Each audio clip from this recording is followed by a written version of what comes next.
So you want to build a website and you're considering which web hosting should you use.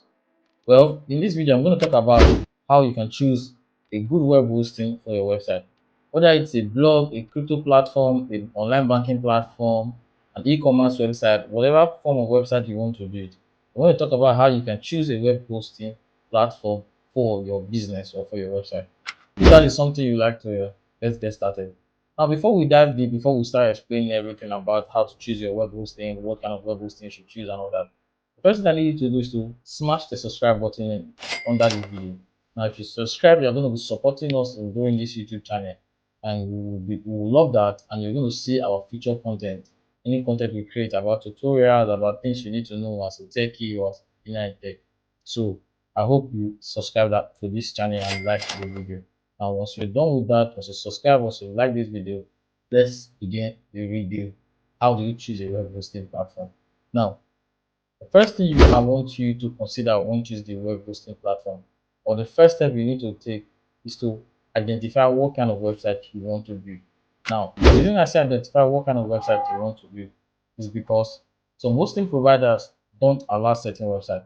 For a perfect example, qserver.ng and go54.com, which is Google Host, they don't allow crypto investment website, banking website, courier website, unless you can provide the validity of it. Now, even if you provide the validity of it for qserver, they still won't allow you. So that means you have to understand what you are building. What kind of website are you building? Understand? So if you are building uh if you're building a blogging website, then you could say Go54 QServer here. You could say Namecheap. But if you're building something like a online banking website, you have to rule out Namecheap, you have to rule out QServer, you have to rule out Go54. So now that you understand what kind of website, you have decided what kind of website you want to build. The next thing you have to check is your hosting performance, the site speed. So hosting site speed or performance is another thing you want to check. Is the hosting very fast? Is the hosting slow? How fast is the hosting?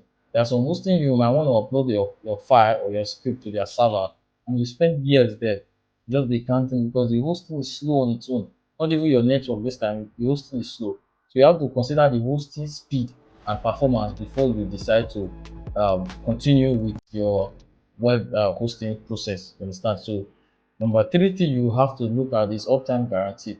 And one of the reasons Google Host then, which is now Go54, Google Host then was stated was because of their low uptime. Sometimes you just notice that your site is nowhere to be found. Just you click refreshing and refreshing, but it's nowhere to be found. That means they're actually experiencing downtime.